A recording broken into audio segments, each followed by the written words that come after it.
again. It's a rich thing.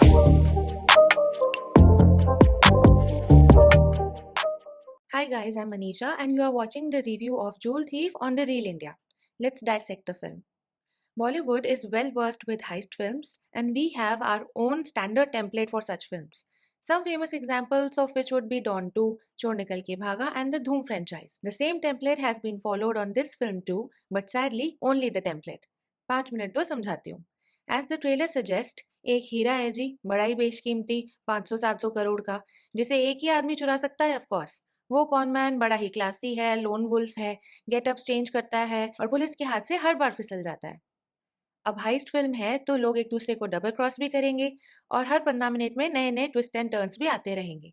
And में कौन जीतेगा, हीरा और हीरोइन किसे मिलेगी, that makes the story line of this film. एक कमाल की बात बताऊं मैं आपको, इस फिल्म के राइटर सुमित अरोरा हैं, जो कि इस फिल्म के डायलॉग राइटर हैं, which means there is no specific writer assign for writing the story of this film. तो फिर स्टोरी किसने लिखी? ओह राइट, स्टोरी तो है ही नहीं फिल्म में, और जितनी भी है ऑलमोस्ट सारी हम ट्रेलर में देख चुके हैं ऑलरेडी.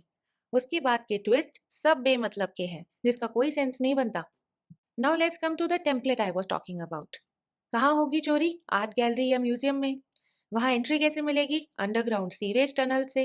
वहाँ का सिस्टम कौन हैक करेगा, एक कलर्ड बालों वाली लड़की. डायमंड जो है लेजर बीम से प्रोटेक्टेड होगा. ये सब तो हमने पहले कभी देखा ही नहीं है.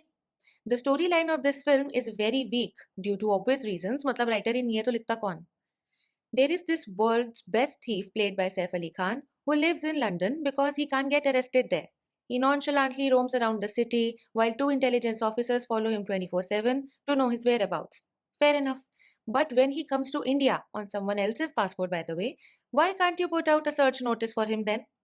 यहाँ तो कर सकते हो ना अरेस्ट, बट नहीं, I want to catch him red handed. Anyways, Jaideep Ahlawat play कर रहे हैं राजन औलख का कैरेक्टर, जो बड़े बिजनेसमैन है, आर्ट कलेक्टर है, अंडरवर्ल्ड के साथ डील करते हैं और कुछ ब्लैक मनी का भी एंगल है, जो शायद मेकर्स को भी नहीं पता. कहने का मतलब है बहुत डेंजरस आदमी है. उन्हें चाहिए ये डायमंड, वरना वो मिस्टर औलख से राजन भाई बन जाएंगे. निकिता दत्ता, जिन्हें हमने पहले कबीर सिंह में देखा है, राजन की वाइफ का कैरेक्टर प्ले करती है, जो कि बहुत ही मजबूर है किसी तो बात को लेकर.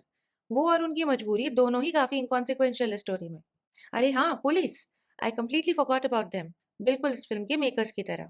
इट्स एस्टॉनिशिंग कि एसटीएफ के सीनियर ऑफिसर करण कपूर इतने इनकॉम्पिटेंट भी हो सकते हैं. बहुत बेसिक इन्फॉर्मेशन उन्हें अपने सबऑर्डिनेट से मिलती है, वो भी हमेशा एंड मोमेंट पर. सुबह उठकर न्यूज़पेपर नहीं पढ़ते क्या सर आप? या फिर गजनी के आमिर की तरह आपको भी भूलने की बीमारी है? अगर ये रणबीर कपूर की एनिमल का वर्ल्ड होता जहां पुलिस एग्जिस्ट ही नहीं करती, तो भी ये फिल्म ऐसे ही एंड होती जैसे अभी हुई है, विदाउट एनी डिफरेंस. स्टोरी में तो ज्यादा कुछ है नहीं, स्क्रीन प्ले की बात कर लेते हैं. डोंट गेट एक्साइटेड, है तो यहाँ भी ज्यादा कुछ नहीं बात करने के लिए. स्टोरी की ही तरह स्क्रीन प्ले भी काफी डिसजॉइंटेड है. सीन्स, इमोशंस, कंट्रीज तो एक एक सेकंड में चेंज हो जाती है. एक सीन चल रहा है, फिर रैंडमली कुछ और आ जाएगा आउट ऑफ द सिलेबस, जिसका सेंस क्लाइमैक्स में जाके समझ आएगा. अगर हुआ तो. I think screen play can make और ब्रेक अ फिल्म. एक तो आपकी स्टोरी में दम नहीं, और फिर आप स्क्रीन प्ले भी लीनियर लिख देते हो. How do you expect to keep your audience hooked? Literally, they have dumbed down the information so much as if the audience is devoid of any basic common sense. Her frame को लाल रंग देने को slick editing थोड़ी बोलते हैं. There are a lot of scenes and frames which have been adopted from a lot of other heist films जिनकी हम बात पहले कर चुके हैं. But credit where it's due, cinematographer Jishnu has done an appreciable job in shooting different countries. Camera angles and close-up shots and fight sequences are done quite well. It's the framework of this film which makes it watchable, no matter how dumb you find the things happening on the screen. Wide shots of the villa Rajan lives in, scenes filmed on the yachts, on top of the buildings, and the ultimate action sequence. He has previously worked in films like Stree 2 and Mardani, so I guess he knows his job well. Music of this film is forgettable, to be honest. The BGM is very mediocre and lacked the riz of a heist film. Out of all the songs, the track called Jadoo comes to mind only because it is on this song that we finally got to see Jaideep Ahlawat shake a leg on the screen. Other than that, the album made by 5 music composers fails to leave an impact. Everyone in this film looks like $1,000,000, but no matter how good you look, what matters is how convincing your performance was. I believe if there is not enough meat in the role, the actors won't be able to do a good job despite the great caliber they possess. Jaideep Ahlawat ने जरूर अपने character को convincing बनाया है, despite having some cringe dialogues to deliver. Out of all, his character looks the most real it could. जितना भी extract कर सकते थे उन्होंने किया है. सिमिलरली सैफ ने भी कोशिश की है और कुछ मोमेंट्स में सिंसेरिटी दिखती भी है, but when all the things happening around a bizarre then even they can't help it. Trust me, इस फिल्म के बारे में कुछ भी अच्छा कह पाना is like finding a needle in the haystack। इससे याद आया Kunal Kapoor, who plays the role of Vikram, a senior police officer. I haven't seen him this desperate and over the top in any of his previous performances. It feels like वो एक भी expression miss नहीं करना चाहते। जो भी scene की demand है फटाफट से सारा एक्सप्रेस कर दो। I found his performance caricaturish. Conclusion में बस इतना कि मूवी में कुछ लूप होल्स नहीं है, लूप होल्स में थोड़ी थोड़ी मूवी है। ब्रेनलेस मसाला सिनेमा बनाने में प्रॉब्लम नहीं है सर, बनाइए शौक से बनाइए, लेकिन फिर आप उसे एडवेंचर या एक्शन थ्रिलर मत बोलो ना। ऐसा नहीं है कि हम बिलीव नहीं करते। जब ऋतिक ने धूम में स्टैचू बनकर चोरी करी थी, हमने बिलीव किया था, बिना आर्ग्यू किए कि वो स्टैचू के मेकअप में वहां से निकला कैसे होगा।